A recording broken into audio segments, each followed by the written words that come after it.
नमस्कार, स्वागत है साहित्यिक झरोखा चैनल पर। आज हम करेंगे अशोक के फूल निबंध का प्रतिपाद्य या इसका उद्देश्य क्या है वो जानने का प्रयास करेंगे। तो आइए देखते हैं। देखिए, सबसे पहले अगर भूमिका की बात करें तो इसमें हम बताएंगे कि किसका निबंध है। हजारी प्रसाद द्विवेदी जी का निबंध है। निबंध का नाम क्या है और इसमें मुख्य विषय इन्होंने क्या लिया है। तो यहाँ पर अगर देखें, द्विवेदी जी का ये ललित निबंध है अशोक के फूल। ये केवल किसी पुष्प या वृक्ष का सौंदर्य वर्णन नहीं है, बल्कि इसके माध्यम से इन्होंने क्या किया है, भारतीय सभ्यता, संस्कृति, इतिहास और मानवीय चेतना का गंभीर विमर्श है। यानी विचार विमर्श किया है उन्होंने इन सभी विषयों पर।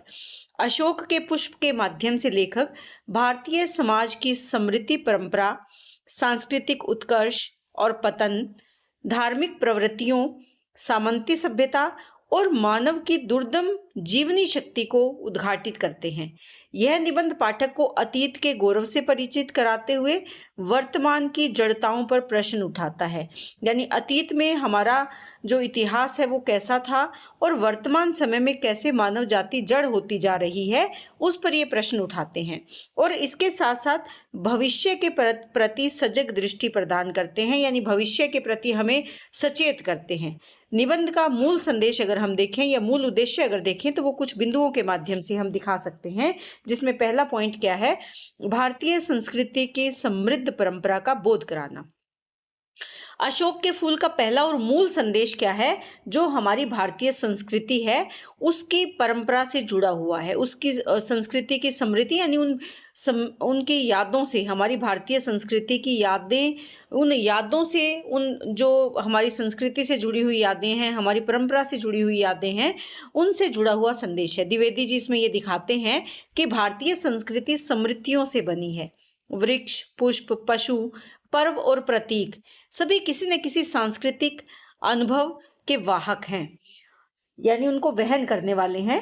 अशोक पुष्प भी एक समृद्धि का, एक याद का प्रतीक है, जो कभी भारतीय साहित्य, धर्म और जीवन में अत्यंत प्रतिष्ठित था। कालिदास के काव्य में अशोक पुष्प जिस सौंदर्य, गरिमा और सुकुमारता के साथ प्रतिष्ठित हुआ, वह भारतीय सांस्कृतिक चेतना के उत्कर्ष का संकेत है। यानी भारतीय सांस्कृतिक चेतना कितनी ऊंचाइयों पर थी, उस बात का संकेत हमें कालिदास जी के काव्य से मिलता है। लेकिन कालांतर में, यानी समय के अनुसार, वही पुष्प साहित्य और समाज की मुख्य धारा से हमने उसको विस्मृत कर दिया, भुला दिया है। लेखक इस विस्मृति पर गहरी पीड़ा व्यक्त करते हैं। उन्हें अशोक के पुष्प को भूल जाने पर बहुत ही पीड़ा है, दुख है, और इसके साथ साथ प्रश्न भी उठाते हैं कि क्या मानव की जो सहृदयता है वो लुप्त हो गई है? क्या कविता सो गई है? यह निबंध का संदेश यह है कि जो समाज अपनी सांस्कृतिक समृद्धियों को भुला देता है, वह अपनी पहचान भी खोने लगता है। अशोक का भुलाया जाना केवल एक पुष्प का भुलाया जाना नहीं है, बल्कि सांस्कृतिक चेतना के क्षीण होने का प्रतीक है। सांस्कृतिक चेतना को हम भूलते चले जा रहे हैं, वो तुच्छ कर दिया है हमने उसे। उसी का प्रतीक क्या है? अशोक के फूल को भूल जाना है। तो यहाँ पर हमें बताते हैं कि हमारी जो प्राचीन भारतीय सभ्यता और संस्कृति है वो कितनी समृद्ध थी, लेकिन वर्तमान समय में हमने अपने जीवन की जड़ता के कारण, अपनी चेतना की जड़ता के कारण, हमने उस भारतीय संस्कृति और सभ्यता को उसी प्रकार भुला दिया है जिस प्रकार अशोक के फूल को हम भूल गए हैं। दूसरा यहाँ क्या है, संस्कृति की ऐतिहासिक प्रक्रिया से अवगत करवाना। निबंध में महत्वपूर्ण संदेश ये दिया है इन्होंने कि जो संस्कृति है वो स्थिर नहीं होती, यानी समय के साथ उसमें बदलाव आता है। वह समय, समाज और परिस्थितियों के साथ बदलती रहती है। अशोक पुष्प का साहित्य और समाज में प्रवेश तथा उसका क्रमशः हाशिए पर चले जाना, यानी दरकिनार कर दिया जाना, यह पूरी प्रक्रिया भारतीय संस्कृति के बनने और बिगड़ने की ऐतिहासिक यात्रा को रेखांकित करती है। द्विवेदी जी बताते हैं कि एक समय था जब अशोक पुष्प मदनोसर शिल्प, साहित्य और धार्मिक साधना का केंद्र था, यानी उसको बहुत महत्व दिया जाता था। सामंती सभ्यता के संरक्षण में वह सांस्कृतिक उत्कर्ष का प्रतीक बना, यानी संस्कृति, जो हमारी भारतीय संस्कृति है वो किन ऊंचाइयों पर पहुंची, उसका प्रतीक कौन बना? अशोक का फूल बना। कब? जब हमारे यहाँ पर सामंती सभ्यता थी। लेकिन जैसे ही सामाजिक संरचना में बदलाव हुआ, सामंती व्यवस्था टूटी और धार्मिक आस्थाएं बदली, वैसे ही अशोक का सांस्कृतिक महत्व भी क्षीण होता चला गया, कम होता चला गया। इससे निबंध का संदेश स्पष्ट होता है कि कोई भी सांस्कृतिक मूल्य या प्रतीक शाश्वत नहीं है, हाँ, सदा रहने वाला नहीं है। समय की धारा सबको परखती है, बदलती है और नया रूप देती है। अतः संस्कृति को जड़ मानना एक भूल है। तो ये बताते हैं कि संस्कृति क्या है, परिवर्तनशील है और हमें इसको स्वीकार करना होगा। भारतीय संस्कृति की बहुलता और समन्वय का संदेश। यहाँ पर द्विवेदी जी हमें बताते हैं कि भारतीय संस्कृति कैसे बहुलता से युक्त है। अलग अलग धर्म, अलग अलग जातियों के लोग इसे समृद्ध करते हैं। यहाँ पर रविंद्रनाथ ठाकुर के कथन को इन्होंने लिया है, जिसमें उन्होंने महामानव समुद्र का उल्लेख करते हुए बताते हैं कि भारतवर्ष अनेक जातियों, संस्कृतियों और परंपराओं का संगम रहा है। यहाँ पर असुर भी आए, आर्य हुए, शक, हूण, नाग, यक्ष, गंधर्व आदि असंख्य जातियां भारत में आई और यहाँ की संस्कृति निर्माण में सहभागी बनी। अशोक पुष्प को लेखक आर्येतर सभ्यता की देन मानते हैं, जिसे बाद में आर्य परंपरा ने आत्मसात कर लिया। और ये स्वीकार और समन्वय, यानी आत्मसात करना यानी स्वीकार कर लेना, अपने साथ उसका तालमेल बिठा लेना, ये भारतीय संस्कृति की विशेषता है। कहने का भाव क्या है कि अलग अलग जातियां आई, उन सभी जातियों से तालमेल बिठा लेना, ये भारतीय संस्कृति की एक खासियत है।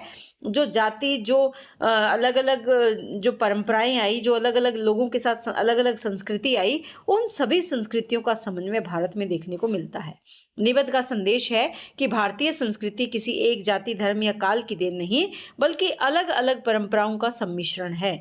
जो संस्कृति इस बहुलता को स्वीकार करती है वही जीवित रहती है। अगर संस्कृति जड़ता प्राप्त कर लेगी, जड़ हो जाएगी, स्थिर हो जाएगी, तो वो क्या है, वो समाप्त हो जाएगी। जीवित रहने के लिए संस्कृति में परिवर्तन आवश्यक है। ये गतिमान बनाए रखता है संस्कृति को और उसमें बदलाव लेकर आता है, जिससे कि वो किसका प्रतीक बनती है, समन्वय का प्रतीक बनती है। अलग अलग संस्कृतियों का समन्वय इसमें होता है, संगम इसमें होता है।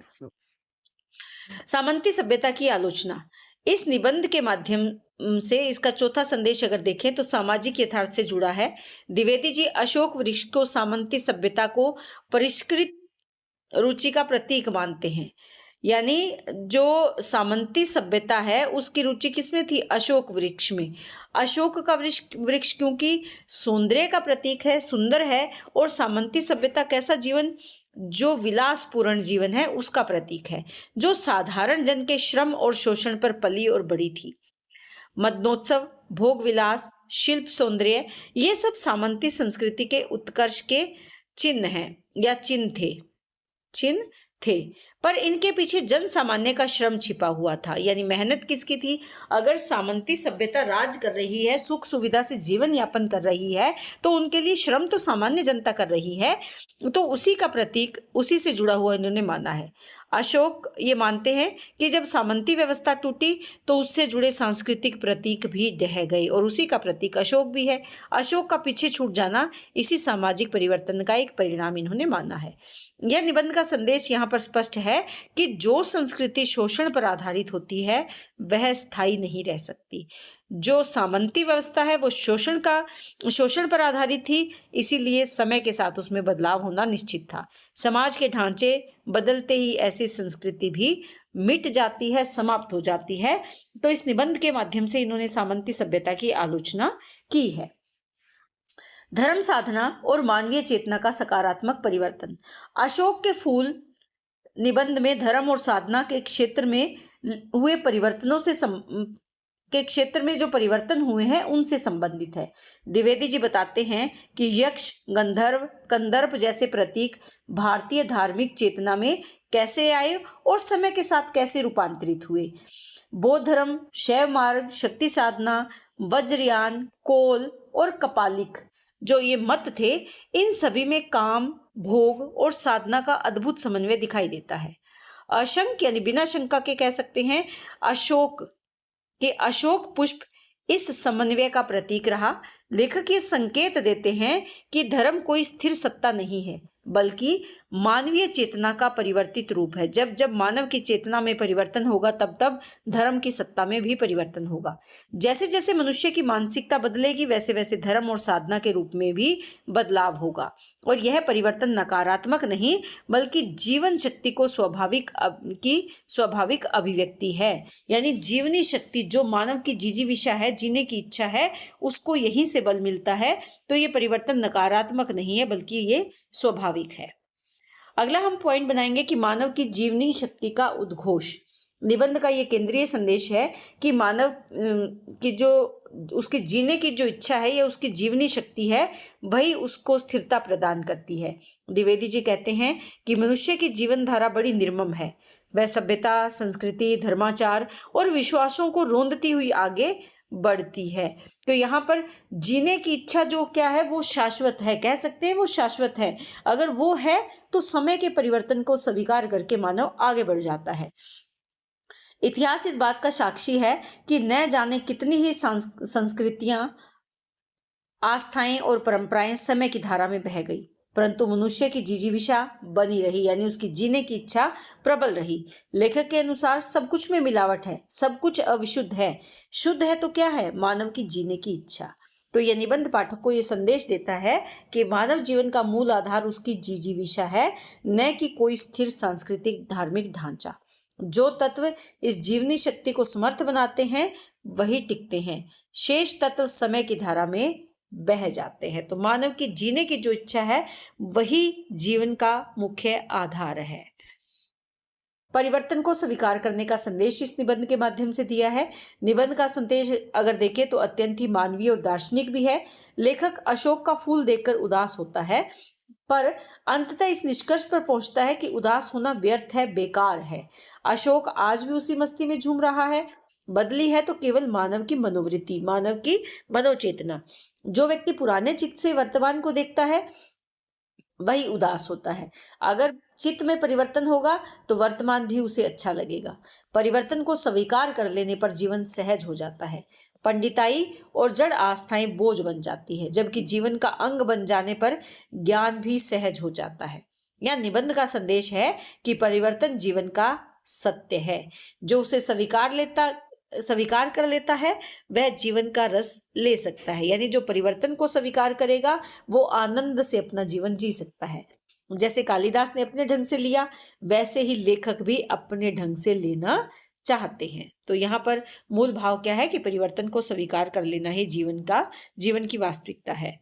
अंत में निष्कर्ष रूप से हम कह सकते हैं कि द्विवेदी जी का निबंध अशोक के फूल अनेक स्तरों पर गहरा संदेश देता है। यह निबंध भारतीय संस्कृति की समृद्धि परंपरा, उसके उत्कर्ष और पतन, बहुलतावादी स्वरूप, सामंती सभ्यता की सीमाएं, धर्म और साधना के परिवर्तन, मानव की दुर्दम जीवनी शक्ति और परिवर्तन स्वीकृति, यानी जो बदलाव हुआ है उसको स्वीकार कर लेना, इन सभी पर समग्र दृष्टि प्रदान करता है। अशोक पुष्प यहाँ केवल प्राकृतिक उपादान नहीं है बल्कि सभ्यता और संस्कृति की यात्रा का भी प्रतीक है। द्विवेदी जी का मूल संदेश यह है कि मनुष्य की जिजीविषा ही सबसे क्या है? शुद्ध है और स्थायी तत्व है।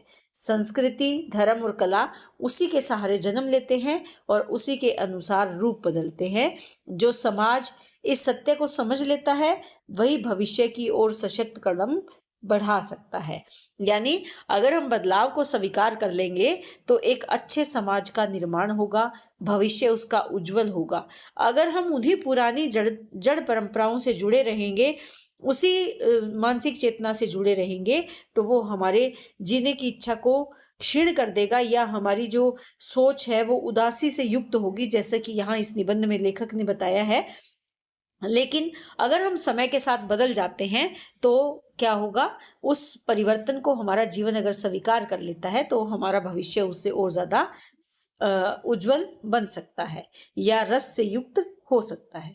तो उम्मीद करती हूँ कि प्रश्न आपको बहुत अच्छे से समझ में आ रहे हैं। इस निबंध के जितने भी प्रश्न हैं उनमें पॉइंट लगभग वही है।